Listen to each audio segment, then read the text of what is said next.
In this video, we're going to take a detailed look at the window switcher. Remote Conductor Switcher gives you a productive visual way to switch between all your open windows and applications.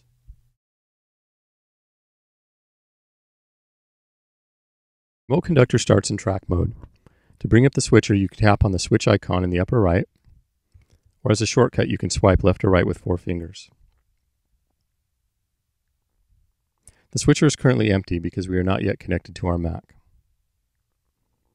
You can see that we have several applications and windows open on our Mac, and Conductor Server is running in the menu bar. Let's connect to the Mac.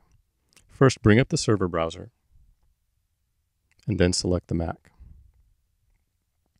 The switcher shows all your Mac's open windows in a unique grid. Applications are organized horizontally, and the windows in each application are organized vertically. In the center row, you'll see the application's icon as well as its name, and each window shows a thumbnail of the window contents as well as the Windows title on the top. You can scroll left or right to see more applications, or you can scroll up or down to see more windows in a given application. Applications with no window are shown as a large icon. To select a window and focus it, simply tap on it.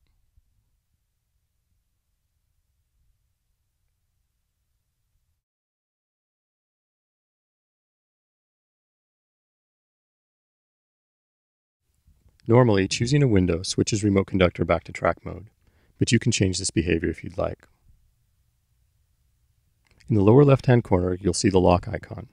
You can tap this icon to lock Remote Conductor into switch mode. While locked, you can continue to switch applications without returning to track mode.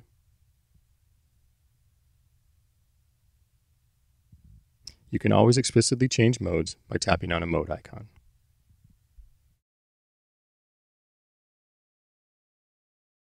Remote Conductor can switch in 2 ways. It can switch between applications like Command Tab on the Mac, or it can switch between individual windows. To switch between applications, you tap on the application icon. This causes all the windows for that application to be raised to the front in the same order they were previously.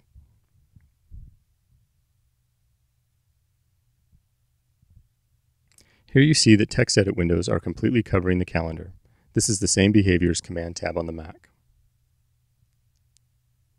To switch between individual windows, you simply tap the desired window thumbnail. Only that window will be raised to the top.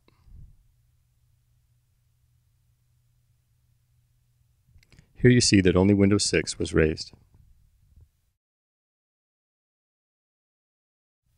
Applications are ordered with the most recently used on the left. This is the same order as Command Tab on the Mac. You'll see that as an application is activated, it is moved to the left, and all others are pushed right.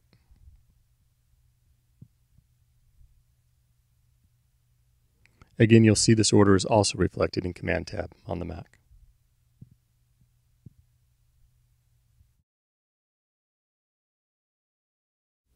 Windows are ordered with the most recently used in the center. The older windows spread out above and below. To show this, we'll activate the windows in order of 1, 2, 3.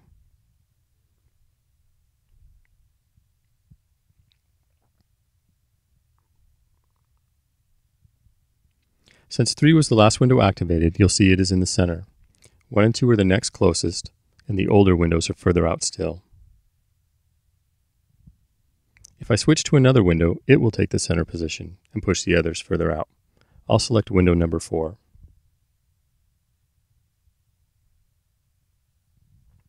You'll notice that since window 1 was older, it is now pushed out, and windows 2 and 3 are the closest to the center. This behavior keeps the windows you use most close at hand.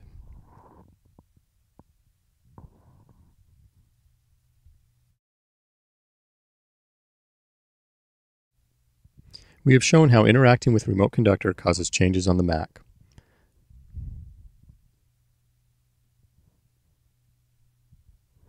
This works in reverse as well. Remote Conductor will track window and application focus changes made directly on the Mac. This works whether you click the mouse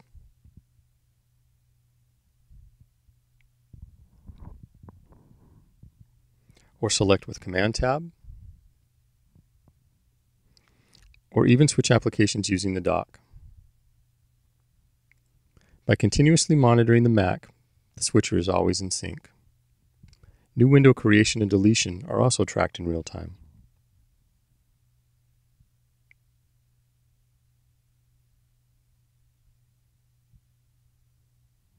As are application open and close events.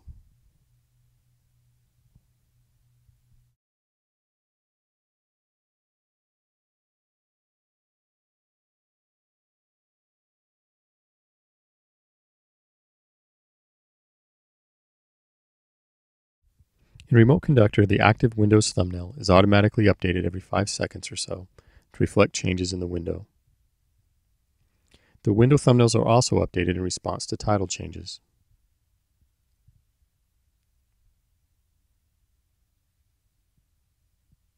As well as changes in the window size.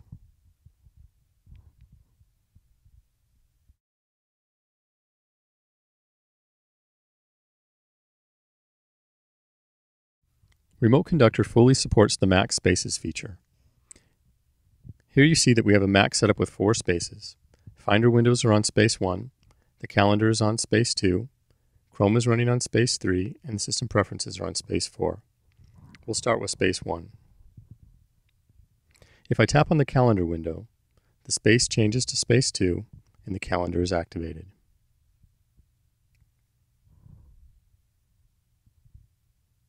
If I tap on the System Preferences window, we are taken to space 4 and the Preferences is activated. Recall that Chrome is on space 3 and its top window is currently Google.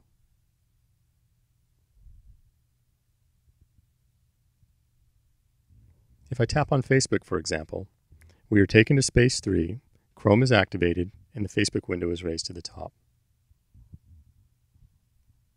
Since the Finder windows are all on space 1, I can switch back to that space by tapping on any individual window or by tapping on the application icon. TextEdit has a window on each space. Tapping on a window switches to the appropriate space and raises it to the top, just like you would expect.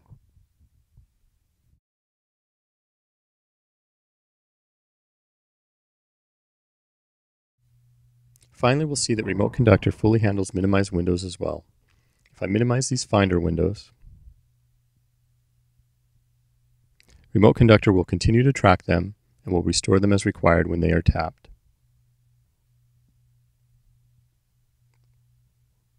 Next, let's see how this works across spaces. First, I'll minimize the Applications window. Then we'll switch to space 3. If I then try to activate the Applications window, you will see that Remote Conductor remembers which space the window was last on and switches back to it when raising the window.